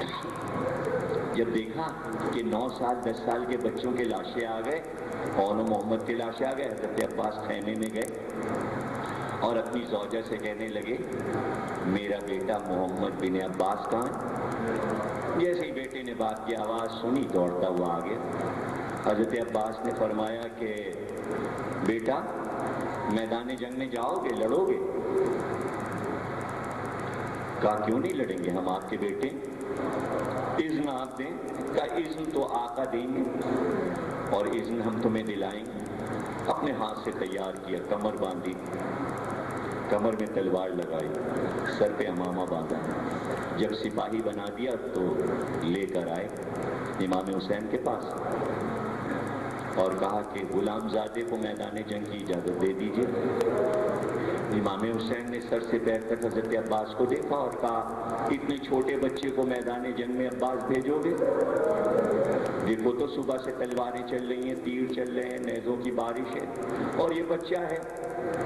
تو کہا آقا عباس کا بیٹا ہے، شجاع کا بیٹا ہے، مقابلہ کرے گا۔ امام حسین پہ چپ ہو گئے۔ امام حسین چاہتے تھے کہ عباس کے بیٹے کو بچا لیں، نہ جانے دیں، سمجھا رہے ہیں۔ تو ایک بار ایسی بات کہی کہ جس کا جواب شاید عباس کے پاس نہ ہوتا۔ امام حسین نے کہا عباس اگر آج یہ بچہ مر گیا میدان جنگ میں تو تمہاری نسل کیسے آگے بڑھے گی؟ تو رونے لگے۔ کہا آقا چھوٹے بیٹے کو تو میں اپنی مادر گرامی کے پاس مدینے میں چھوڑ آیا ہوں، نسل تو اللہ چلائے گا لیکن آج اسے قربان ہو جانے دیجیے، آج اسے قربان۔ تو اچھا عباس، اب تو ہمارے پاس لفظ بھی ختم ہو گئے، جیسی تمہاری مرضی۔ جیسے ہی اذن ملا، عباس نے گھوڑا منگایا، بیٹے کو گھوڑے پہ بٹھایا، اور جب رخصت کرنے لگے تو کہا دیکھو تمہاری لڑائی عباس دیکھے گا، ایسے لڑنا جیسے تمہارے دادا علی لڑتے۔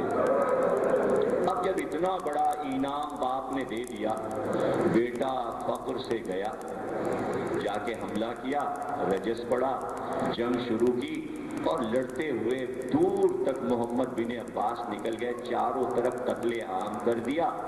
چاروں طرف سے پھر نیزے والوں نے گھیرا اور گھیر کر نیزوں سے حملہ کیا، اور چاروں طرف سے جب بچے پہ حملہ کیا تو جب 100 نیزے ایک بچے پہ لگے تو بچہ گھوڑے سے زمین پہ گرا۔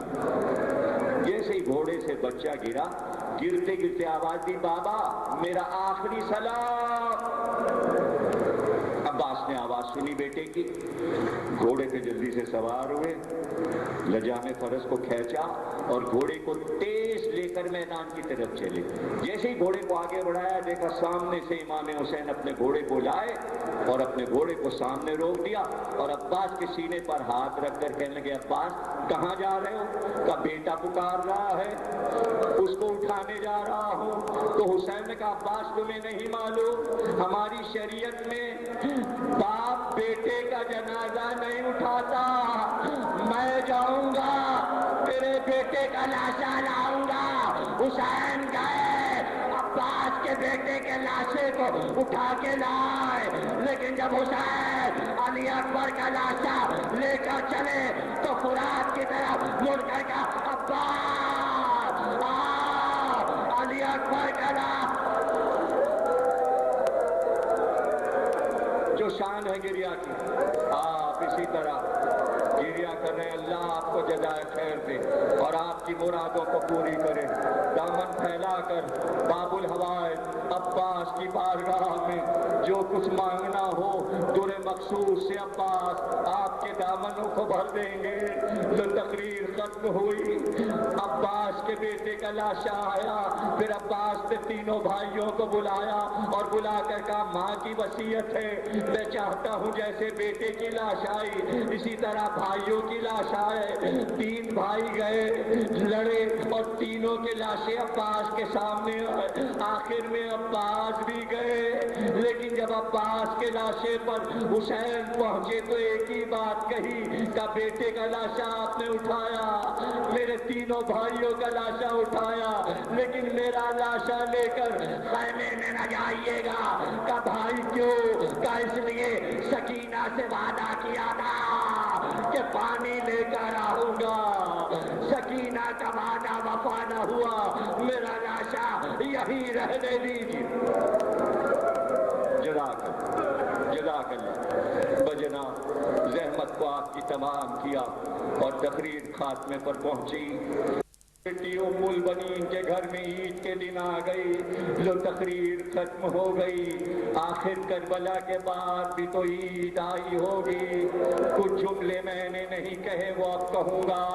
جب زینب عید کے دن پہنچتی تھی تو عباس سب سے پہلے جناب زینب کو پانی پیش کرتے تھے، اس کے بعد ام البنین دسترخوان لگاتی، اور جب دسترخوان پہ زینب بیٹھتی تو عباس بڑھ کر شہزادی کی نالین کو اتار کر آنکھوں سے لگاتے تھے۔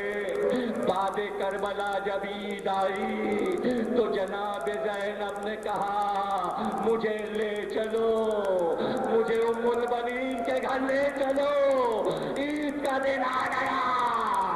جب جناب زینب عباس کے دروازے پر پہنچی اور شہر میں آئی تو پکار کر کہا، عباس بہن آئی ہے، بہن کو آ کر پانی پلا۔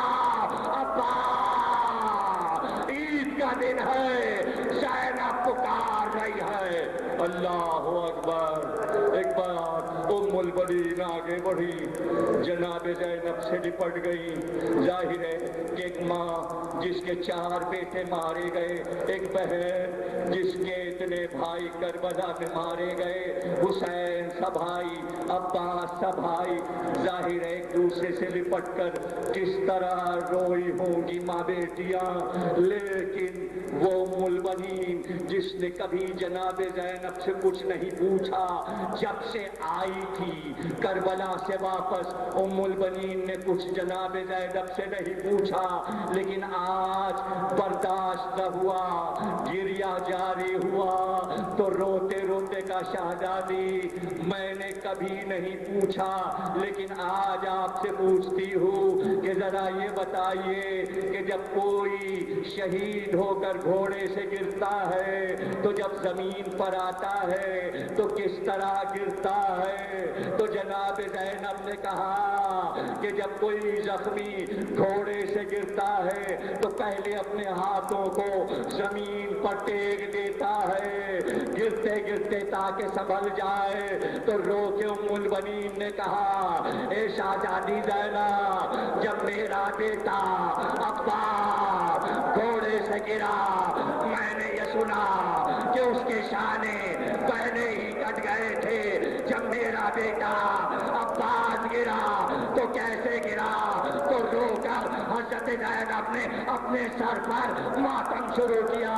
کہا مادر گرامی، جب میرا عباس گھوڑے سے گرا تو سر کے بل گرا، عباس کا سر پاش پاش۔ ماتم عباس یا عباس، یا حسین یا حسین۔